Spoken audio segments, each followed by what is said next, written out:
आज हम जानेंगे आलस्य क्या, यह क्यों पैदा होता, इसे कैसे खत्म किया जा सकता। चलिए इस कहानी के माध्यम से समझते।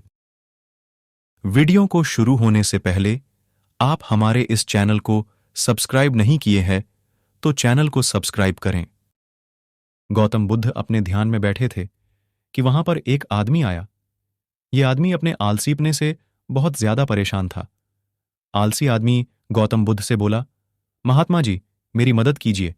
मैं अपने आलस्य से बहुत ज्यादा परेशान हूं। आप ही कोई उपाय बताइए जिससे मैं आलसीपन से छुटकारा पा सकूं।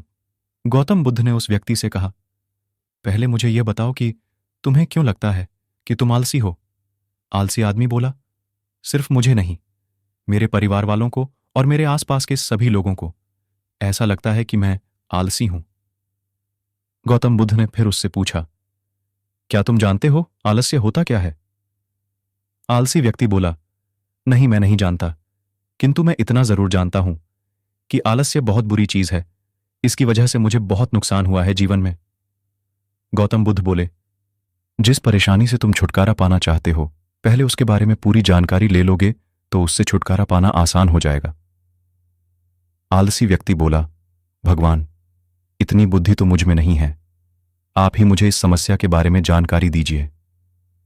गौतम बुद्ध बोले, आलस्य एक मानसिक अवस्था है, एक विचार है जिसे जाने अनजाने में हम खुद ही जन्म देते हैं। आलस्य दो मूलभूत कारणों की वजह से ही जन्म लेता है। एक है शारीरिक और दूसरा मानसिक। शारीरिक कारणों में पहला कारण है गलत तरह का भोजन।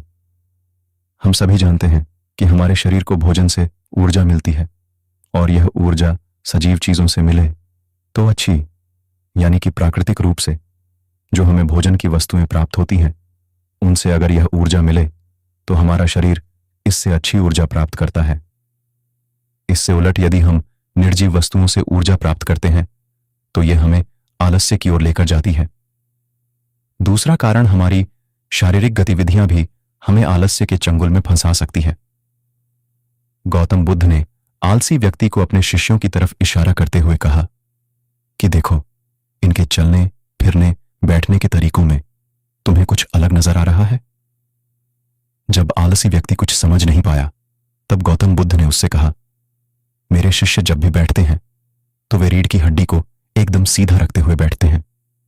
चलते हैं तो उनके दोनों पैरों के बीच अच्छे से संतुलन बना रहता है और जब वह सोते हैं तो उनका शरीर एकदम शिथिल रहता है। ऐसा करने से उन्हें रात्रि में एकदम सही तरीके से नींद आती है। आलसी व्यक्ति बोला, लेकिन नींद तो आलस्य का कि एक स्वरूप है। बुद्ध बोले, हाँ, अगर उसे ज्यादा मात्रा में लिया जाए तो। बुद्ध ने इस बात को आगे बढ़ाते हुए कहा, नींद कम मात्रा में लोगे तो तुम्हें अगले दिन थकान महसूस होगी और ऐसा करने से ज्यादा आलस्य शरीर में आएगा। नींद ज्यादा लोगे तब भी यही परिणाम होगा। इसीलिए नींद को ना ज्यादा न कम, एकदम सही मात्रा में लेना अति आवश्यक है। आलसी व्यक्ति बोला, हां, यह तो मैंने भी अनुभव किया है। बुद्ध बोले, अब मानसिक कारणों के बारे में जान लो। मानसिक कारणों में सबसे पहले हैं हमारी पुरानी गलत धारणाएं। अक्सर ऐसा होता है कि हम पहले जिन कामों में असफल हो चुके हैं, हमारे अंदर ऐसी भावनाएं बन जाती हैं कि हम उस काम में हमेशा असफल होते रहेंगे, जिस वजह से हमें उस काम को करने में आलस आता है। ऐसी धारणाओं से छुटकारा पाने का एकमात्र उपाय यह है कि हमें अपने मन को यह समझाना चाहिए कि पिछली बार हम जब उस काम में असफल हुए थे तो हम उसके बारे में जितना जानते थे, अब हम उस काम के बारे में उससे ज्यादा जानते हैं, क्योंकि असफल होने के बाद हम उससे काफी कुछ सीखे भी हैं। बुद्ध बोले, दूसरा कारण है आलसी और कामचोर लोगों की संगत। कई बार ऐसा होता है कि हम आलसी नहीं होते, मगर जिनके साथ हम रहते हैं हम उन जैसे बनने लगते हैं। इससे छुटकारा पाने का उपाय बहुत सरल है। कामचोर और आलसी व्यक्तियों से दूर रहो। ऐसे व्यक्तियों की संगत में रहो जो अपने काम को बड़ी लगन से करते हैं और तुम्हें कुछ सिखा पाए। गौतम बुद्ध ने तीसरा कारण बताते हुए कहा, यह कारण आलस्य के लिए सबसे बड़ा कारण है, काम को कल पर टालते रहना। यह कारण इतना शक्तिशाली है कि किसी भी व्यक्ति को बर्बाद कर सकता है। इससे बचने का सबसे आसान उपाय यह है कि जो काम जितनी जल्दी संभव हो उतनी जल्दी कर दिया जाए। गौतम बुद्ध ने आलसी व्यक्ति से एक सवाल पूछा, मान लो तुम किसी रेगिस्तान में फंस गए हो और तुम्हें प्यास लगी है, तो तुम क्या करोगे? आलसी व्यक्ति बोला, मैं जल्दी ही रेगिस्तान के आसपास कोई गांव की तलाश करूंगा या ऐसी जगह की तलाश करूंगा जहां पर मुझे पानी मिल सके। गौतम बुद्ध बोले, अगर तुम्हें काफी देर ढूंढने पर भी पानी ना मिले तब तुम क्या करोगे? आलसी व्यक्ति बोला, मैं तब भी अपनी तलाश जारी रखूंगा, क्योंकि ऐसी परिस्थिति में मेरे पास कोई और दूसरा विकल्प तो होगा ही नहीं। गौतम बुद्ध बोले, बिल्कुल सही। और यही है मानसिक स्तर पर आलस्य का चौथा कारण, किसी भी निश्चित लक्ष्य का ना होना। यह भी आलस की ओर लेकर जाता है। अब सुनो पांचवें कारण के बारे में। गौतम बुद्ध बोले, सोचो कि तुम्हारे पास काफी सारे सोने के दागिने हैं जो तुम्हें एक जगह से दूसरी जगह लेकर जाना है।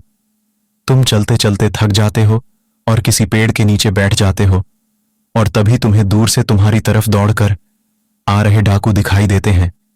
तो क्या तब भी तुम आलस करके वहीं बैठे रहोगे, या ऐसी परिस्थिति में तुम वहां से उठकर दौड़ने लगोगे? आलसी व्यक्ति बोला, जी, मुझे वहां से दौड़ना ही पड़ेगा, नहीं तो मेरी जान और सोने के दागिने दोनों खतरे में पड़ जाएंगे। बुद्ध बोले, यानी कि तुम्हारे पास एक ठोस वजह होगी दौड़ने के लिए। यही है आलस्य का पांचवा कारण, किसी भी काम के लिए ठोस वजह का ना होना। आलसी व्यक्ति महात्मा बुद्ध की बातों से संतुष्ट हुआ। वह बोला, महात्मा जी, मैं अब आलस्य के बारे में सब कुछ जान चुका हूं, और अब मैं इन सभी कारणों पर काम करूंगा और अपने आलस्य को दूर भगा दूंगा। दोस्तों, आशा करता हूं गौतम बुद्ध और आलसी व्यक्ति की कहानी आपको अच्छी लगी होगी, और इसे पढ़ने के बाद अब आप कभी भी जीवन में आलस नहीं करेंगे।